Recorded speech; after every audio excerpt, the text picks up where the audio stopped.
For the second month in a row, the number of state dollars to the local systems is running far behind schedule, and the reality of proration is settling in the minds of school superintendents. The Montgomery County school system is considered one of the most financially sound in the state, but even so, it still has money problems.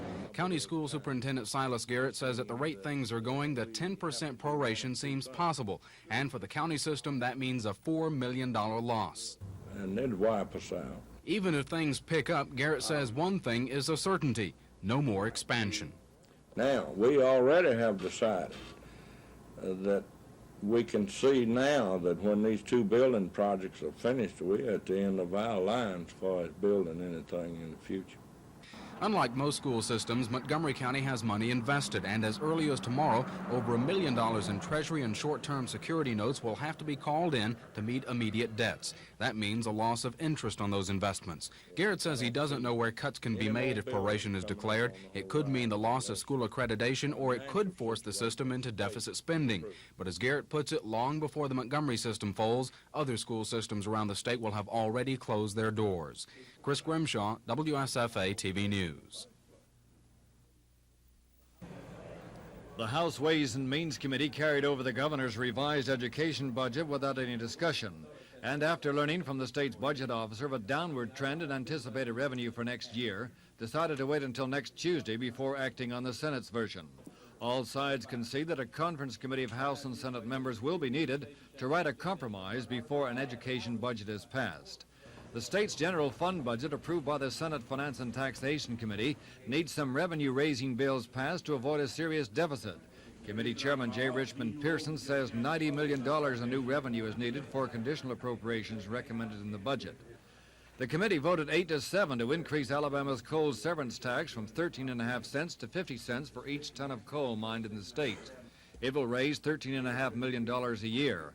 Opponents to the increase say it will be passed on to the consumer in the form of a higher utility bill. 4 days remain in the session, and the state still doesn't have an education or general fund budget. George Mitchell, WSFA TV News.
When it is evening, ye say, it will be fair weather, for the sky is red. And in the morning, it will be foul weather today, for the sky is red and lowering. That's how it's put in Matthew 16. Another version of the same old saying is, red sky at morning, sailor, take warning. Red sky at night, sailor's delight. Perhaps you've heard a variation substituting a shepherd for the sailor, or a rainbow for the red sky. It's all the same, and it's a fairly reliable weather sign. The redness of the sky is a result of moisture building up in the atmosphere. And if, with the sunrise at your back, the western sky appears red, there you have an indication that the weather about to move in from the west is wet weather. Likewise, should the setting sun make the eastern sky appear red, the moist air is apparently beyond you and heading away, setting the stage for fair weather. Such weather lore has probably been around as long as man has been around, to observe keenly certain signs preceding changes in the weather. Many of the old sayings are quite dependable. Others, such as the one about the groundhog, are based on superstition. Then there are those which fall in between, sayings which are true in some places, but not true in others. Red sky is one of those sayings. Here in the United States, red sky applies because our weather moves generally from west to east, and should we see redness or moisture in the western sky, chances are that moisture is heading our way. But in those parts of the world where weather systems generally move in from other directions, red sky wouldn't necessarily apply. Next week, we'll consider a weather sign which does apply everywhere, the flight level of birds. If they fly high, it means one kind of weather. If they fly low, it suggests another. I'm Dan Atkinson with Weather Beat.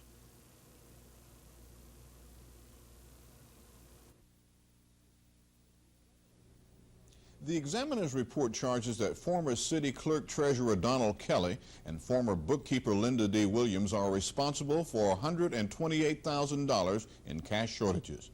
The examiners say the money disappeared from the city treasury as a result of unrecorded and partially unrecorded checks being substituted in bank accounts for recorded cash collections.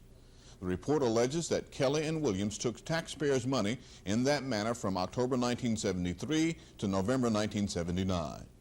It also charges that Kelly and Williams refused to appear at a hearing before the examiners set on April 25th.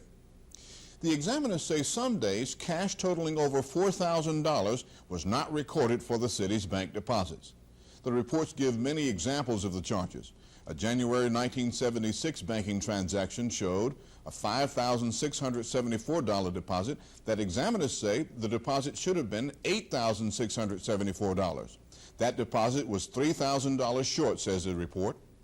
Copies of the audit have been turned over to several law enforcement agencies, including the FBI and the State Attorney General's office. Today's report is reported to be the first of at least 4 audit reports alleging financial misconduct by present and former Prattville City officials. The next report is expected in the next 6 to 7 days. This is Norman Lumpkin, WSFA TV News reporting.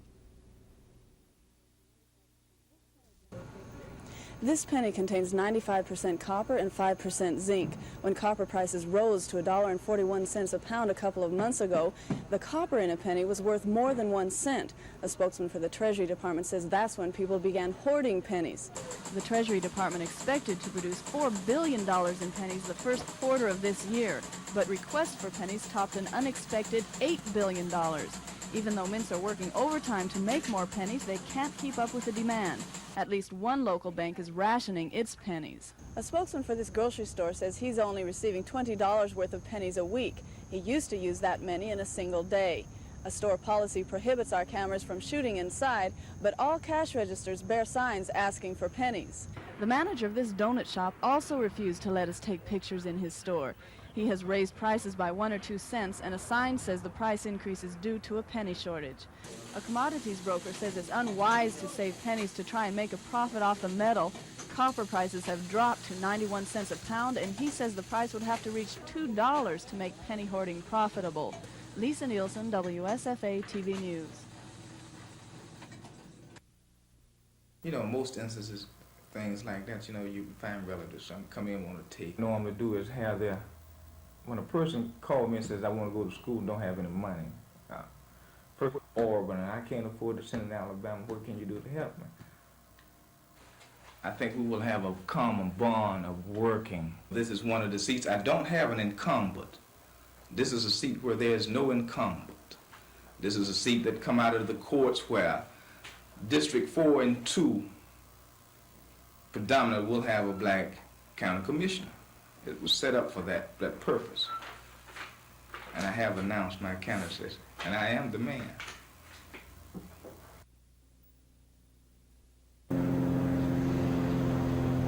It's a big crime scene.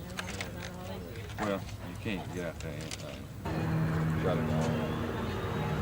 In the rear parking lot, trying to go through, like an attempt to get the gun from the deputy.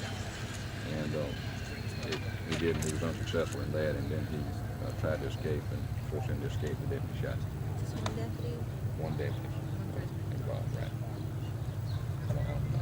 And he was bringing him here for treatment? Yeah. What kind of gun was it? It's a deputy sheriff's gun. I would imagine a 38 or 357 part.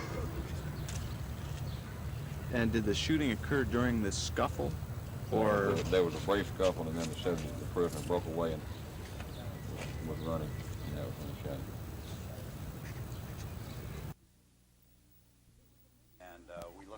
It was a movie fan's dream come true, meeting and talking with Sally Field and Tommy Lee Jones. Ms. Field describes the film as a humorous love story where she plays the part of a hooker. Jones portrays an ex-prize fighter. Ms. Field says other than that, she doesn't know much about the script or the storyline. She says the film's director, Norman Ritt, has kept them all in the dark about the specifics of the movie. This is the fourth time Sally Field has come to Alabama for a movie. In 1975, it was Stay Hungry, Hooper in Tuscaloosa in 1978, and the picture that saw her Academy Award-winning performance, Norma Ray, filmed 2 years ago in Opelika. Filming of Back Roads will get started in Mobile May 12th with a 5-week shooting schedule. They'll move on to Brownsville, Texas for more location shooting. The film is scheduled for release in 1981. This is Cassandra Taylor, WSFA TV News, Mobile. Three-time Winston 500 champion David Pearson heads the list of 20 first-round qualifiers for Sunday's race. Spartanburg, South Carolina native earned the pole position by blistering the newly resurfaced 2.6-mile tri-oval at a speed of nearly 198 miles an hour, needing only one of 2 laps allotted to post the top qualifying time. Shortly before this afternoon's time trials, I had an opportunity to talk with Pearson and last year's Talladega 500 pole sitter Neil Bonnet. Neil, how does it feel on these 33-degree banks out there? What kind of feeling do you get? Well, as long as the car's working good, you know, it's pretty comfortable. And, you know, the paving job they did on the racetrack, everybody in the garage area is talking about how much more comfortable it is to drive. It feels a lot better on the track now. Now, you were sitting on the pole last August here at Talladega. Does that have any effect on you as you go into qualifying here this afternoon? Well, I'd like to do it again, but it's, you know, it's just as long as you start up pretty close to front. David was outside the pole, and David led the first lap back around. You know, this racetrack right here, being on the front, start of the race doesn't mean a whole lot because there's 6 or 8 guys can come back around. The biggest thing is to be just in that lead pack when the race starts. David, what kind of speeds can we look for now in qualifying this afternoon? That's hard to say. I don't really know. I think the way that everybody been running, it seemed like around 97, 98, 198 miles an hour. That's pretty fast on the world's fastest speedway. Well, it is fast. And of course, you know, during the races, a couple of cars get to draft and there'll be laps over 200 miles an hour. So I think I guess I would say during the race, every lap would probably be close to 200 miles an hour. What do you think, Neil? Yeah, you know, last time we ran the first 10 laps at 199.9, several of those laps at 201, 202 miles an hour. And the condition of the track it stands a real good chance of it being over 200 miles an hour several laps. Pearson collected $6,000 for occupying the top spot after the first day of qualifying. Bonnet qualified 5th for Sunday's Winston 500 and won $1,000, as did the other 18 first-day qualifiers besides pole sitter David Pearson. Dave Cody, WSFA TV Sports. There's no indication whether or not Governor James will sign a bill allowing the sale of table wines in grocery stores. The House gave quick approval to Senator Bishop Barron's amendment to clear up some of the language in the bill and set up a revenue distribution formula. Under my interpretation of the bill as it came here, if any county had ever been wet, even though it's dry now, it could have sold wine in the stores. And the other amendment was one changing the tax structure from $1.78 per gallon to 35% of the wholesale cost. An October 1st effective date is provided in the measure originated by Representative Tommy Sandusky. The lower chamber then bogged down over a bill to create a Department of Environmental Services under the governor's authority. It passed the House but failed to get a 2/3 vote to transmit it to the Senate. A bill to make the Speaker of the House and the Lieutenant Governor ex officio voting members of the State Board of Education did not pass. But a bill to appropriate $75,000 to a University of South Alabama student who was critically wounded by a National Guard member during the aftermath of Hurricane Frederick won approval. The Senate passed and sent to the lower chamber a bill giving state employees a 10% salary increase next year. It bogged down in a filibuster over a bill extending the length of time a person has to claim damages for exposure to asbestos. The bill extends the statute of limitations. The education budget and general fund budget are expected to be considered next week. 3 days remain in the session.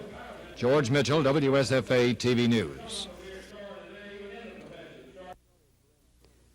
District Attorney Glenn Curley, who serves Elmore and Ottonga counties, told me he's contacted Prattville City Attorney T.O. McDowell to determine if there's been any criminal activity on the part of former City Clerk Donald Kelly and former bookkeeper Linda D. Williams. If so, I will be in touch with the Attorney General of the state of Alabama, and by the time the grand jury of Watauga County meets on the week of the 9th of September this year, we should be able to present evidence if we are convinced that there has been any wrongdoing. Even though no charges have been filed, Curley says a $50,000 bond has been placed on Kelly and a $10,000 bond for Ms. Williams. Curley says at this point he has no reason to believe anyone else is involved in the alleged wrongdoing. Dan Black, WSFA TV News, Wetumpka. Highland Gardens resident Isla Thornton says she was approached yesterday by a man who claimed he worked for the welfare department. He asked me if I was on Medicare or Medicaid. No, Medicare first. And I said, no. He said, well, are you on Medicaid? I said, yes. He said, well, would you come let me talk to you for a few minutes? So I said, yes, have a seat on the porch. So I came out and sat down with him, and he said, I'm with the welfare department. So they're sending us around to those people who are on Medicaid. He didn't say nothing about Medicare anymore. And he said, they said if you didn't give us $40 for the Blue Cross insurance, that you would lose your Medicaid and part of your SSI. And right then I knew he was lying. Because I checked with Medical Services Administrator Hope Kearns, who says he has no knowledge of yesterday's incident, but his office has had past reports of Medicaid flim-flam in northeast Alabama. This is an example of many similar incidents reported to police here in Montgomery. The police have this advice for any of you who may be suspicious of a person's motives or intentions. First, don't make any deal, don't sign any papers or give any money to anyone. And second, call police as soon as possible. Give them all the information you can remember about the person and what he wanted. Sydney Kohara, WSFA TV News.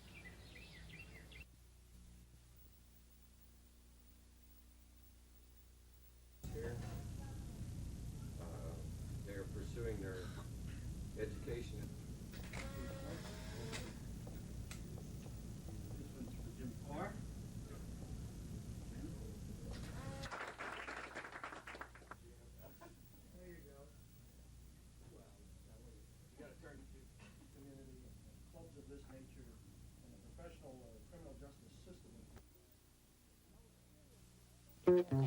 An old cereal commercial says tricks are for kids, but that's not necessarily so for Judith Helms. As a news reporter for the Alabama Journal and the recipient of a law degree, Judith is certainly not a kid, but she likes illusions, especially the magic kind. About 12 years ago, and I was a magician's assistant. I was levitated, I was sawed in half, I was poked in boxes, performed all over the Southeast and in Canada. I accepted, as do most people, the standard roles of the male magician with the female assistant. Didn't occur to me that I could be the magician until a couple of years ago. I thought, well, why not? I'll give it a try. And it works. Last year, Judith took a leave of absence from her job to attend a magician school in Colon, Michigan. There, she learned her craft from the best in the business. The world's greatest sleight of hand magician, Neil Foster, who began teaching last year. When I heard he was teaching, I had to go and be a student. There are no outs in sleight of hand. If you goof up what you're doing, you have just had it. There's nothing you can do except grin at the audience. Whereas if you're doing an illusion on stage, you've got all that walking around the room, and you can prance around and do something. A good magician can recover from mistakes, but a woman magician has it just a bit harder than her male counterparts. I don't wear a coat, for instance. I don't have my tail suit on with my pockets and my sleeves and all those things. So I have to devise alternate ways of doing things. Also, my hands are much smaller than a man's hands. So for sleight of hand, card manipulations, that sort of thing, it's rough. And for all you aspiring magicians, Judith says there's a lot more to the business than just performing magic. There is no such thing as a real magician. You're an actor playing the part of a magician. So if you can study acting, dance training is very, very good for movement. So you're relaxed, just uptight. I guess the ultimate goal of every performer is to see your name in those enormous letters outside a gorgeous place in Las Vegas. That's the ultimate. As for Judith Helms, well, we think she'll reach that ultimate goal with a little luck, a little hope, and a little magic. Sydney Kohara, reporting for Alabama Illustrated. UHF stations here, one big, and that makes the market competition a little different. So we're actually looking for stations. How much higher is a gallon of gasoline going to go in price at the pump? I can't tell you precisely, Bob, but it's undoubtedly going higher, and the reason for that is rather straightforward. The biggest part of the cost is crude oil, and as you know, we're importing about half the oil we consume in this country, and OPEC, the Organization of Petroleum Exporting Countries, continues to raise the price. In December of 1978, they were charging right around $13 a barrel for their oil. Today, they're charging close to $30 a barrel. Now, that's 75 to 80 cents a gallon just for raw crude oil in the Persian Gulf. That's before you start the transportation halfway around the world to a refinery that represents an investment of $1 billion. That's before you add all of the state and federal gasoline taxes. That's before you add the dealers, the retail dealers markup, which is 16 cents. All of those costs are continuing to escalate. Inflation is continuing to escalate. And governments love to put taxes on energy. President Carter, as you know, is adding an additional 10 cents a gallon on May 15th. So as much as I hate to say it, reality indicates that the price of gasoline will continue to go up, but it's all price controlled. Every penny of price is reviewed by the federal government and approved by the federal government on the basis of costs that are reported to that regulatory agency. But at the same time, how do you deal with a situation where your company is making record profits during a time when inflation is literally cutting away at the common man, the man who has to drive to get to work, the man who has to use that gasoline? How do you justify the situation of big oil companies making so much money and continuing to make money with the OPEC oil price increases? It seems like the profits are laid in on top of that, even in greater volume.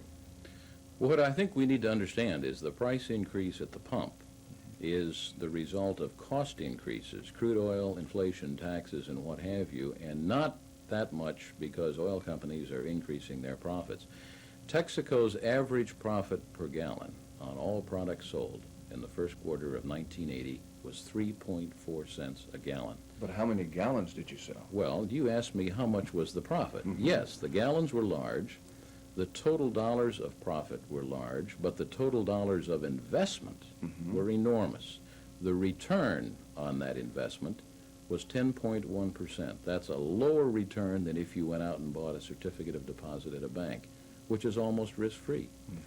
And when you recognize that that profit is the source of funds that we must use in trying to find new energy right here in America, if you look at what it costs today to find a replacement barrel of oil for the one we consume this very day, you would have to conclude that as large as the industry earnings are, when compared with the job that these companies have to do, it would be better for America if the earnings were larger yet. A question, where are we going as a matter of future energy sources and supplies? We are looking for oil at home. As a result of an improvement in earnings, Texaco and other companies have been able to increase their capital budgets for new exploration and production. There is important oil yet to be found. We think that we're willing to risk our stockholders' money to go out and search for it. Oil and gas represent a bridging fuel.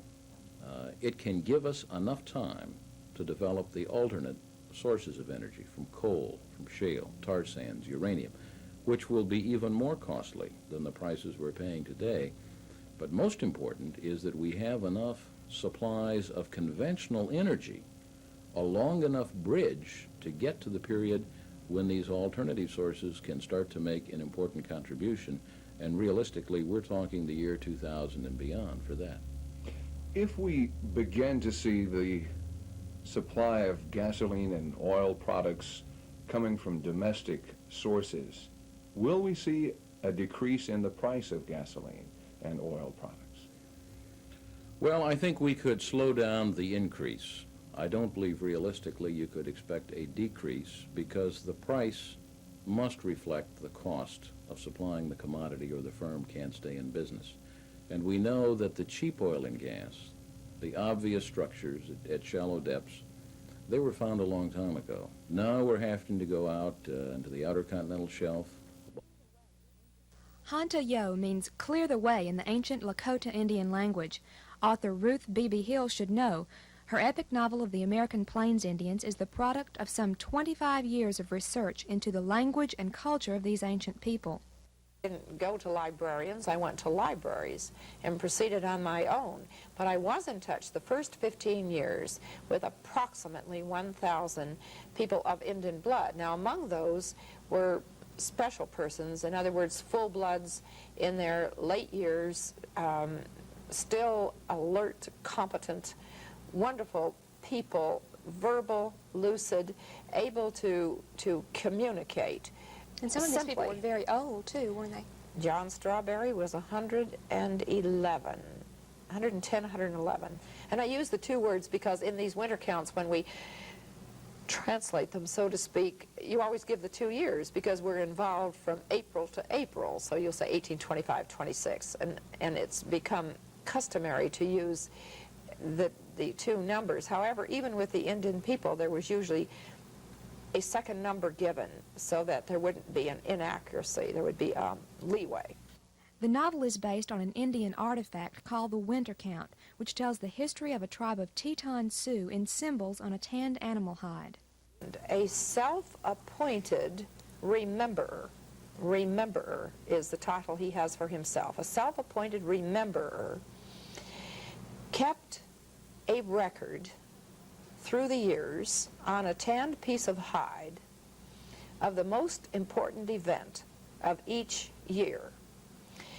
We have been able to read these winter counts, which are pictographs, because it's a single picture in that accounting of the various bands when we can locate such a count, because in a few instances the tie in the field of natural phenomenon or phenomena ties in with meteorological studies on record, geodetic surveys and the like. Mrs. Hill has been quoted as saying she read some 2,500 publications on Western Indian tribes and wore out 3 typewriters before finishing her book. To ensure authenticity of her work, the finished manuscript was translated from modern English into the archaic Dakota language, then back into the English of Webster's 1805 edition. Vast cultural differences in perception, religion, and family membership made the project a difficult one. If your mother had a sister, you would refer to your mother's sister not with the term aunt, as in our language, aunt or aunt, but as mother, ina, using the exact term, regarding her with the same respect, in exactly the same blood relationship. In other words, either woman is equally your mother. That blood tie is not relevant with the Indian as it is with us. It's a blood tie, therefore a physical tie. What matters is a spiritual tie. This difficulty in translating one culture into another culture is one of the reasons, I guess, that you offer the glossary of terms in the back and so many charts and this sort of thing to help carry the reader through the book. Yes, and also I did not translate names. Blazatowea, Napawashtawea, Hayatawea, these are not in any way translated other than in the glossary, for a very important reason that, well, I say other than in the glossary. Those glossary translations are very accurate, so it doesn't add up to something like broken arrow. Did you know you can't say broken arrow in Indian? In an Indian language, you can't say it for the simple reason that you would have to tell how the arrow is broken. You just can't say them. Think of all the broken arrows in all of the movies we've seen. Helping Mrs. Hill understand the Indian way was her teacher and longtime companion, Chung Sa Yuha. who was the last surviving Dakota Indian to have been taught the ancient songs, customs, and language by tribal elders. Mrs. Hill and her husband now live with Chungsa Yuha in Washington State's remote San Juan Island in true Indian style. Each lives in a separate cabin with a fourth communal cabin in the center for meals and socializing. This total submersion into the ways of the Indian people helped Ruth Hill write what she considers an honest report on the American Indian. I'm Karen Scott, reporting for Alabama Illustrated.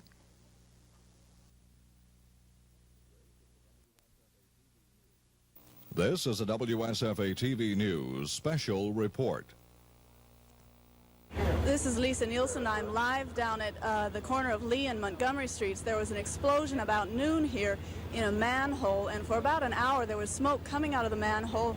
At times there were small explosions inside, and there were some sparks and some flame emitted from the manhole. Mayor Falmer is on the scene, and they have turned off the power to get at the problem. Mayor, is there any danger left now? Well, there was considerable danger at first. We opened all the manholes in the area to make sure that there would be no gas explosion. At the moment we have the power off. We hope to have power back on in a circle around Montgomery and Lee, hopefully within an hour.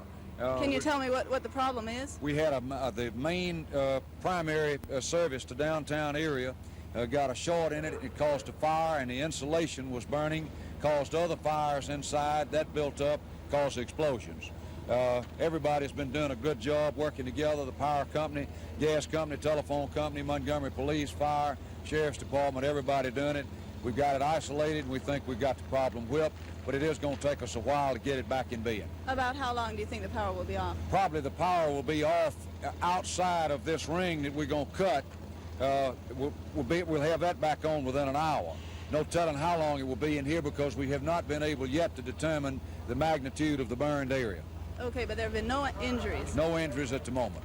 Okay, that's the situation. It appears that most of the danger is over with now, but the power will be off in this central area around Lee and Montgomery Streets for some time until they can get the problem cleared up. Reporting live from downtown Montgomery, this is Lisa Nielsen, WSFA TV News. This has been a WSFA TV News special report. We now return you to our regular programming. UMS won the team title with a two-day total of 599 strokes over the par 72 Rolling Hills Country Club course. Second was Barry of Birmingham, 12 shots back of UMS, and Grissom of Huntsville finished third, 31 strokes off the pace.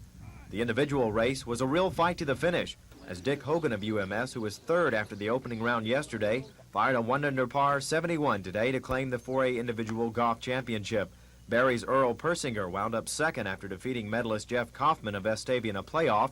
Both finished regulation play with identical scores of 148. The best Montgomeryans could do? Lee's Kenny Davis ended up in fifth place after a 78 today, and Scott Gilreath of Jeff Davis fired an even par final round of 72 to finish 10th. The Volunteers had the best of the four Montgomery team totals, good for 10th place. Dave Cody, WSFA TV Sports.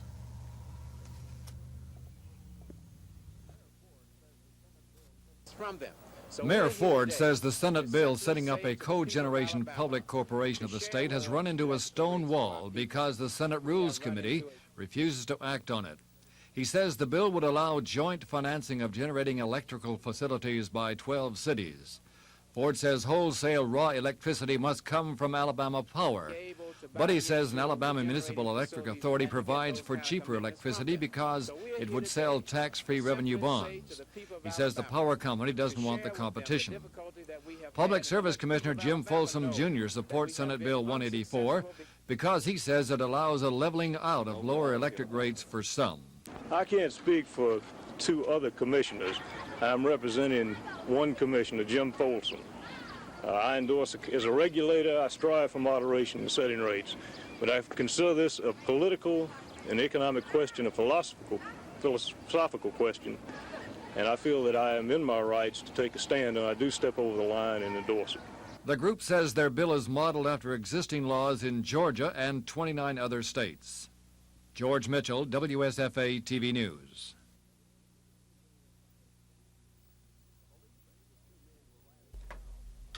Police say the two men were riding south on I-65 when Wigfall apparently forced Thigpen to stop at the Fairview exit. Officers say they believe Wigfall demanded a money bag Thin Pig was carrying, and when he refused to hand it over, Wigfall allegedly shot him. Officers told us Thigpen was hit 4 times, once in the right arm, once in the mouth, and twice in other parts of his body. Police say after the shooting, Wigfall supposedly pushed Thigpen out of the truck and drove away. A short time later, police arrested Wigfall at his mother's home on West Patton Street. The authorities told us just before Wigfall was taken into custody, he apparently drank a bottle of Pine Sol liquid cleaner and had to be taken to a hospital for treatment. Police have charged Wigfall with attempted robbery and attempted murder. Dan Black, WSFA TV News.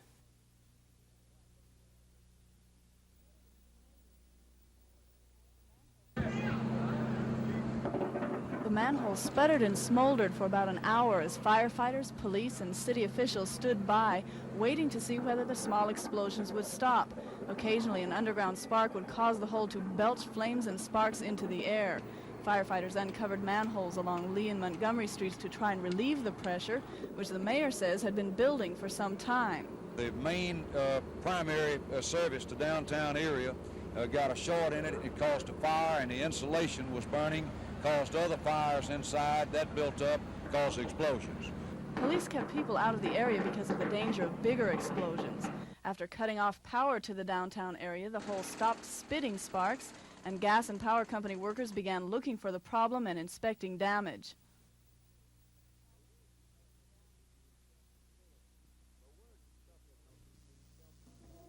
The words self-hypnosis means self-control, and that's what these people are learning. Their instructor is Dr. Hilda Tant, a certified specialist and faculty member of the American Institute of Hypnosis, as well as the director of the Motivation and Hypnosis Center in Birmingham. Dr. Tant says self-hypnosis is totally safe, and by using it, participants can learn to improve memory, control pain, relieve tension, and even improve athletic skills. There are a lot of people here that are wanting to use it to control habits in their own life. We do not focus on eliminating habits. We focus on creating a healthier lifestyle, creating habits they want. There are a lot here in law enforcement that would like to use it to cut down on some of the time and investigation. Why did you decide to come to the seminar? Because I have high blood pressure and I'm under tension and stress quite a bit, and my doctor feels that this might help me to do away with medication and lower my blood pressure. Hypnosis is already being taught in some public schools, and Dr. Tant believes it will become an important part of all our lives in the future. Reporting from the AUM campus, this is Dan Black, WSFA TV News.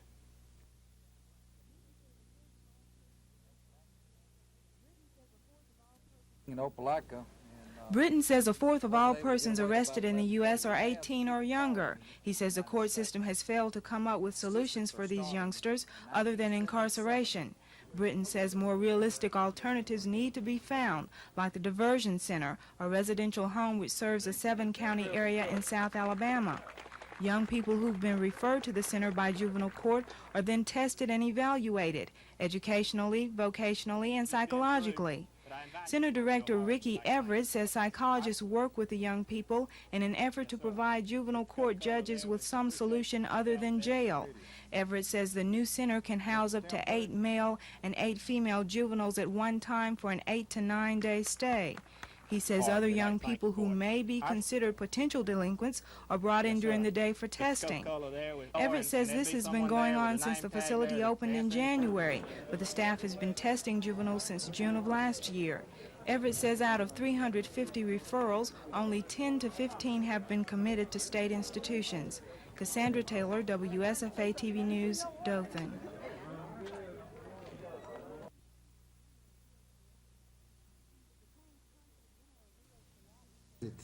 Japan's Consul General Ryo Kawadi says he's making this special visit to Montgomery to establish closer relations with the Alabama Development Office.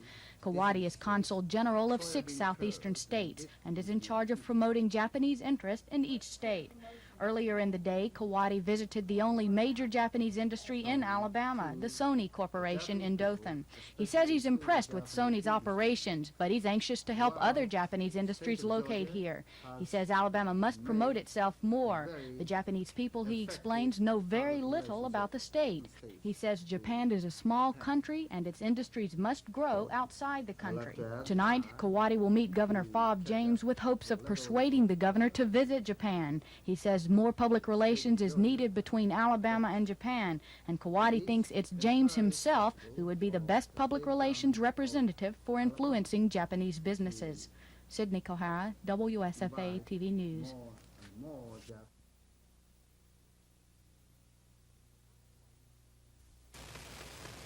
When the first flight from Key West touched down at Eglin Air Force Base in the Florida Panhandle, more than 100 Cubans got off, some of them shouting for joy. ¡Viva la libertad! ¡Viva Castro! ¡Abajo Castro! Translated, that means up with liberty, up with Carter, down with Castro. The refugees were taken to the fairgrounds near Fort Walton Beach, where they will be housed in tents while they are processed into this country. The processing includes medical examinations and background checks for criminal records. But the government admits that it will be hard-pressed to uncover criminal records for Cuban citizens who committed crimes in Cuba. There is organized opposition to the Cubans being brought here. It is led by Billy Smith, who is circulating petitions calling for a vote on the question. Well, I think it's time that the people of the United States have a choice to whether we're going to start helping these people, bring them in, pay our tax dollars, and just spending our money now when we could be using it for the people of the United States. And I think it's time. Charity begins at home. But this woman, who refused to give her name when she came to welcome the Cubans, said she is saddened by the opposition. She said she came to this country as an immigrant from Germany 30 years ago. I was welcomed. I was taken in, you know, the families, and people were nice, and there was no big deal. And now it seems to just... You think America has changed then? A lot. There was similar opposition here when Vietnamese refugees were brought to Eglin for processing 5 years ago this month.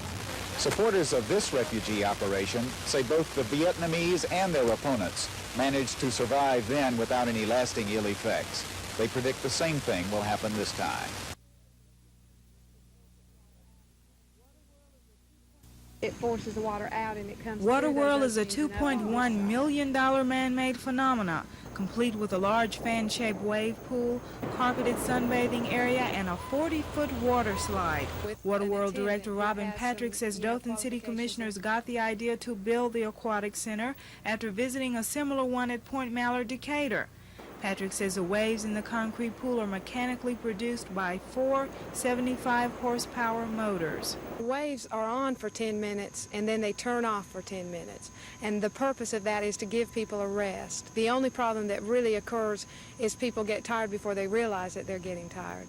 All of our lifeguard stands have a red button. When that button's pushed, then the waves stop in 4 seconds. So if a problem were to occur, the water would be flat and it would be easy to make a rescue. Patrick says she thinks the children will be more attracted to the water slide. Sliders start on top of a 40-foot man-made mountain, traveling down one of 3 400-foot plumes until reaching a splashy destination. Patrick says city officials here are optimistic that this facility will attract people from all over Alabama, Florida, and Georgia. And she says, after all, Waterworld provides all the conveniences of the beach except for the sand and salt water. Cassandra Taylor, WSFA TV News in Dothan.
Kyle's still in there trying.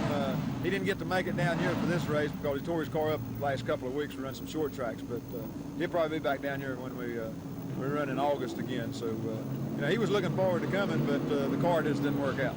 How does it feel having your boy running in your race? Do you look over your shoulder every now and then and see how he's doing? Yeah, I guess I do. I watch him more than I watch anybody else. You know, I want to see how he's doing, and you know, if there's any trouble, I want to make sure he's not in it and all this stuff. But you know, when I get really down and get to racing, then I don't pay that much attention to him. It's just when we have caution flags and stuff like that, I look around and see where he's at. Hadn't had much success here at the Winston 500. How's your luck going to hold out this year? I don't know. I hope that you know, after a period of some bad luck, you're always looking for some good luck, and you know, maybe this is our time. That's the reason we'll come back. This is the track to win on, and oh yeah, this particular race is the only one I hadn't won here. I won the other race I had here, and it's one of the 2 races that I've never won. I'd really like to win it.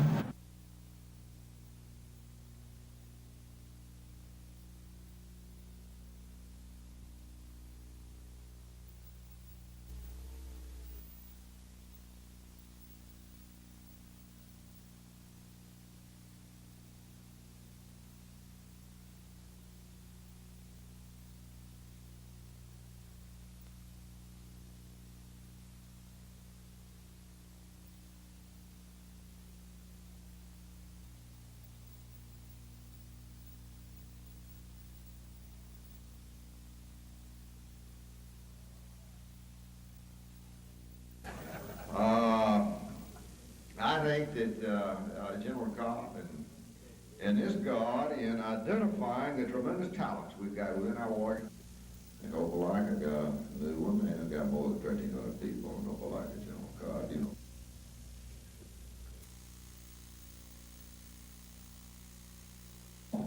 From you, because you are our leaders, and it's contagious. And it is necessary.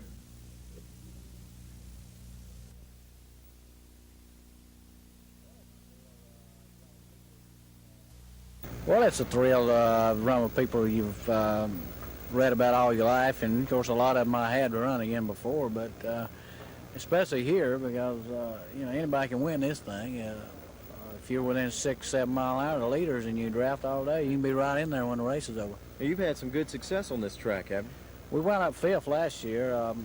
I think we started about 36, so that tells you what you can do if you didn't hang in there. Now, you may not have one of the faster cars. Say, Buddy Baker, I heard, has been running by some folks, but not necessarily he's going to win the race, right? Well, that's true. You know, here, like I said, even if he can run 196, 198 mile an hour, if you can run 192, you can keep up with him. You know, once you get in his draft, he can't get away from him.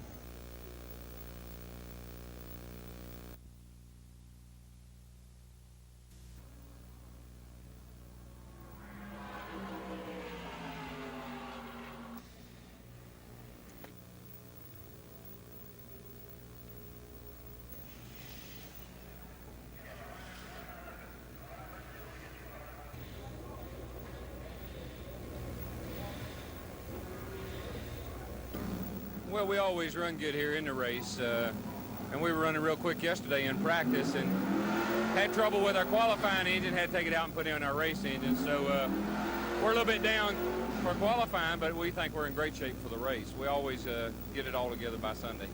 Do you look forward to the Winston? Is it as popular among the race drivers as, say, the Daytona or some of the others? Well, any race that pays good money, we all look forward to, and of course this pays pretty good money, so it's worth coming down here and running for. Who do you look to be on that 4th turn heading towards the checkered flag on Sunday? It's the same old bunch every week. You got to beat Cale and Bobby and Donnie and Richard, Buddy Baker, Benny Parsons, Dale Earnhardt, the same old bunch, week in, week out. He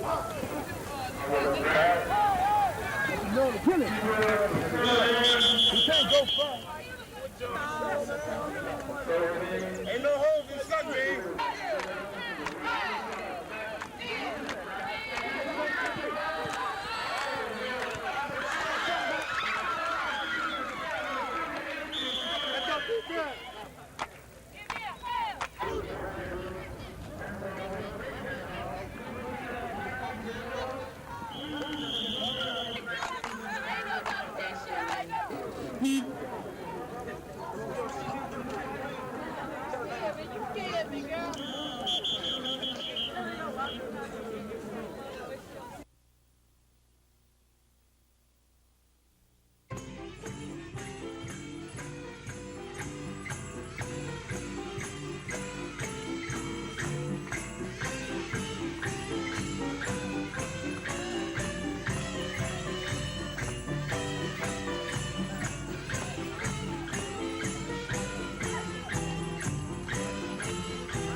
The familiar fluid motion of James Brooks greeted the 12,000 Auburn fans early in the game.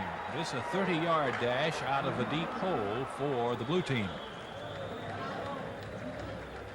Then quarterback heir apparent Charles Thomas threw a strike to Byron Franklin, and it looked like a lot of points would be scored. But the drive stalled, as did many during the day. The Blues got their first touchdown on Marshall Riley's block of a punt. This is Tim Wood picking it up and running the 12 yards for the touchdown. Kicking specialist Dave Blank started like a house of fire, hitting this 48-yarder and then a 26-yarder. But later he had 3 blocked. The Orange team with Scott Villar at quarterback jumped in front early in the 4th quarter. Villar, a walk-on from Jeff Davis of Montgomery, spotted wide open Benji McLean down the sidelines. The underdog Orange team led 13-7. That's when the Blue put the final 50-yard touchdown drive together late in the game, with quarterback Charles Thomas going the final 5 yards. Blank's point after made it Blue 14, Orange 13. Auburn coach Doug Barfield expressed disappointment in the passing game, but he felt his team can be pretty good if they get everybody healthy and get together for the fall. This is Phil Snow reporting from Auburn. The name of the man who lives in this house behind me is Pete Moore. He's 47 years old, married, and has 2 children. And he leads a normal life. The only thing unusual about Pete is his size. In fact, he's the smallest man in the world. And that is why NBC's Real People has been here visiting. Moore is a lifelong resident of Elmore County. And even though he's only 16 inches tall and weighs 32 pounds, there isn't much he doesn't do. He drives a car, mows the lawn, and even fishes when he has time. I'm happy. I enjoy life just like I am. And I don't feel that I'm really the world's smallest man. I feel like you do. I enjoy life the same way and the same things in life. Moore makes his living in the carnival business. That's how he met his wife, Adina, who just happens to be 5 feet 9 inches tall. He played a fair in my hometown in Ohio. And I wasn't really much of a fair goer, and my friend and I decided on the spur of the moment to go see him. So we went. This gentleman is definitely not handicapped. He has made so many accomplishments that, I mean, I haven't even built a house. He's built his house. He's built a trailer. He's got a business that is just doing quite well. And the guy, he just gets around. He gets around just as well as any of us on a crew. And I think it's right up our alley for real people. Barr says Moore may be small in size, but he's as big as they come when it comes to real people. A lot of people would say I'm handicapped, but I'm not. I learned to do just about everything that you can do except walk. I do in my own way to where I'm not handicapped. Dan Black, WSFA TV News, Wetumpka.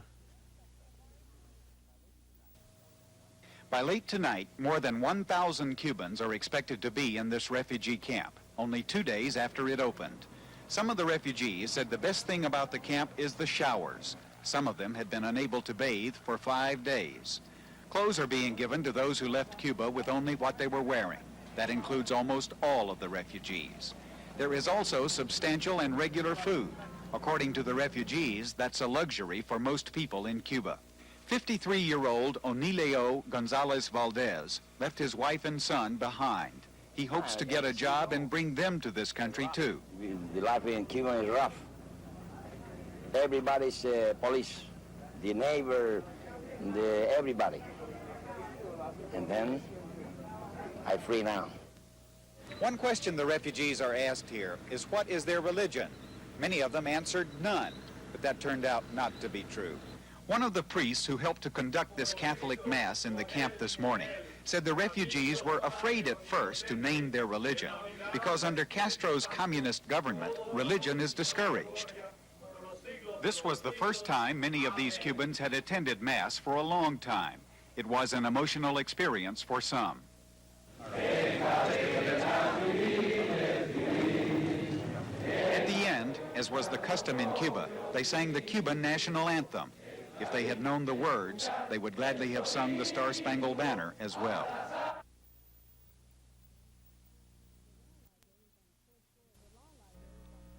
The law library is on the 4th floor of the county courthouse.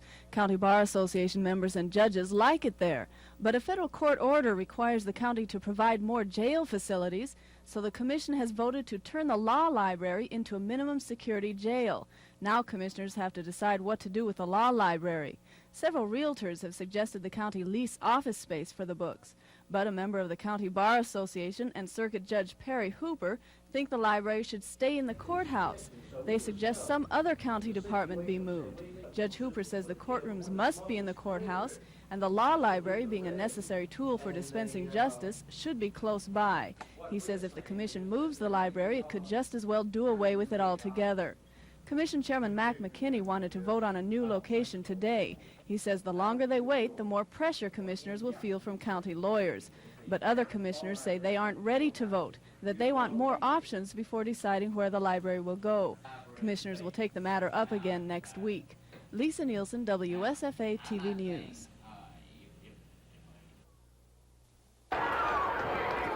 Crowd estimates up to 90,000 made it the largest gathering ever to see a sporting event in the state of Alabama. And for the first 250 miles, what they saw, for the most part, was the caution flag. A total of 7 yellow flags slowed the pace. Darrell Waltrip was the first casualty. And as the laps mounted, the elite of the good old boys went to the sidelines. Bobby Allison's clutch failed. Richard Petty kept smelling something burning. It was his engine bearings. Neil Bonnet led 4 laps, and then his engine quit. Cale Yarborough led 32 laps until his Oldsmobile started missing and he fell back. After some pit stops under the green flag, things got spread out. All of a sudden, the 10 to 12 car lead pack was down to just 2. Crowd favorite Buddy Baker and point standings leader Dale Earnhardt. The last 200 miles of the race was all out. Baker decided to pit with 35 laps to go. Earnhardt came in right behind him. It was then that Dale Earnhardt may have made a tactical error. He and his crew decided to take only outside rubber. He pulled away 17 seconds before Buddy Baker. Baker was getting 4 new tires. Back on the track, Earnhardt's lead was nearly half a lap. Buddy Baker's crew, their radio out, could not talk to their driver to tell him he was closing the gap with those new tires. But watching the cheering crowd at times, he knew he was gaining. The question was, did he have enough laps left? On the 185th, he had run his man down. On the 186th, 2 laps to go, he went by him on the backstretch.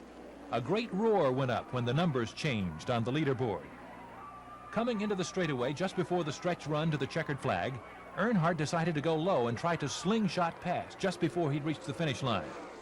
But Baker's car had just too much power. He held him a half car length off, and he won his 4th super speedway title at Talladega. It was just that close.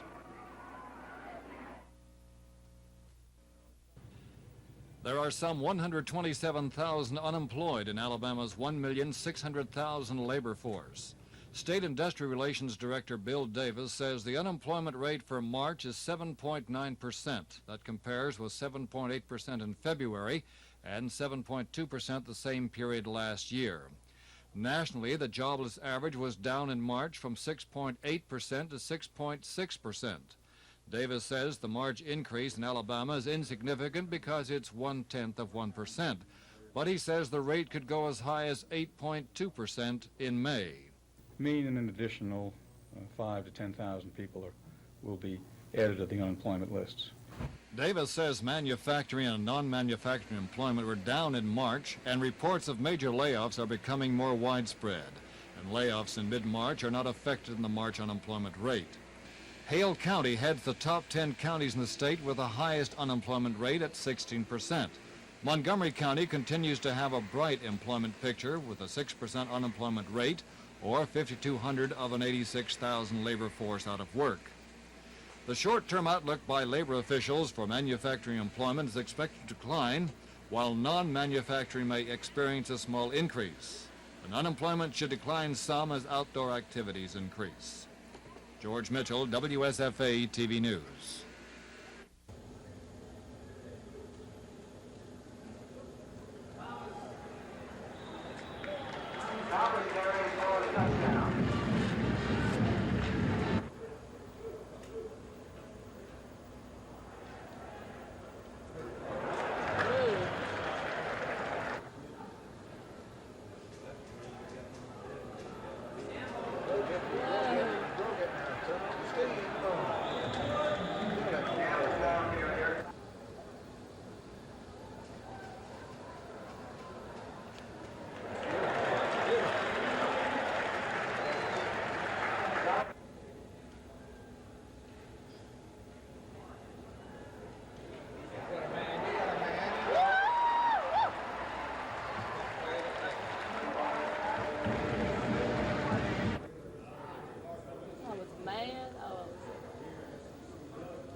Elvis saw a car like this in a movie. He immediately bought this specially designed model in 1974.